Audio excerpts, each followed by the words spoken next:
哋最近點啊？我係阿 Max 喎，今日又同大家見面。今日咧想同大家分享下點解越嚟越多外國人啊，尤其是中國大陸都選擇嚟馬來西亞生活呢。喺個影片開始之前呢，記得大家嘅觀眾朋友幫手讚好、分享、留言，仲有訂閱我嘅 YouTube。大家好，我係俊豪，今日好開心同大家見面，傾下偈。一個喺馬來西亞生活嘅廣州人，作為一個嚟咗吉隆坡8個月嘅廣州仔，我啱啱經歷咗一件，哇咯！我個腦而家仲未清醒，就係 Rainray 大馬首個水上音樂節。我雖然喺廣州見過唔少世面，但係呢種濕身、健康又瘋狂嘅體驗，廣州真係揾唔到一個被政客嫌棄、想取消嘅街頭派對，最後竟然做到冇暴力、冇醉酒、冇吸煙、亂丟垃圾，幾萬人乖乖排隊搭地鐵。呢件事令我重新睇清楚呢個 KL 城市。你知唔知啱啱過去嘅呢個 Rainray 水上派對有超過18萬人參加，為吉隆坡帶嚟估計2億令吉收入。但係喺活動舉辦之前，有政客不斷要求旅遊部長取消佢。佢哋話呢個 party 唔適合，太瘋狂。結果呢，成個活動冇暴力、冇醉酒、冇吸煙、冇毒品，唯一嘅案件係有一單涉及一個有精神問題嘅女士。佢喺 party 入面帶咗把刀嚟，但係佢冇傷害到任何人，而法庭都判咗佢唔係有心，但係需要精神病醫生嚟重新評估。另一單案件係咩？係有人因為亂垃圾收到80張罰單。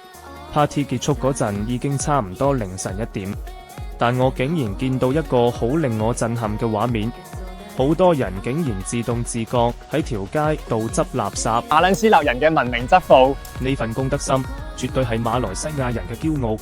我特登影低咗呢段片做證明，希望大家可以一齊分享呢份正能量，唔好俾人話我只係識得講。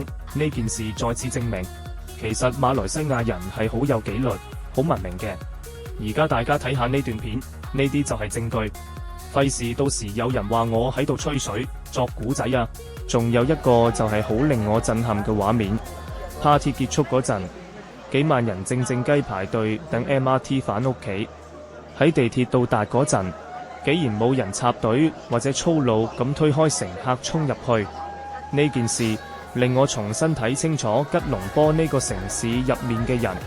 我親身去咗呢個 party， 但最令我震撼嘅唔係音樂，而係大馬人行為同文明質素。你睇下，全場成萬幾個人同時散場，竟然全部都係耐心地排緊隊等 MRT。我廣州人佩服你，大馬人嘅文明質素嘅行為。呢種咁高質素嘅場面，我真心覺得呢個城市太神聖啦，又玩得又聽話。當然，廣州係我嘅家鄉，我永遠都愛廣州。但選擇留喺馬來西亞，唔係因為廣州唔好，而係因為吉隆坡俾到我一樣嘢，叫做生活嘅質感。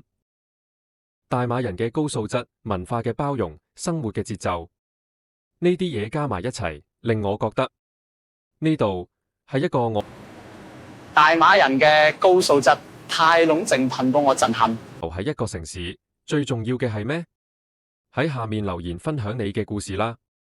記得 like 同 subscribe，我哋下次再傾過。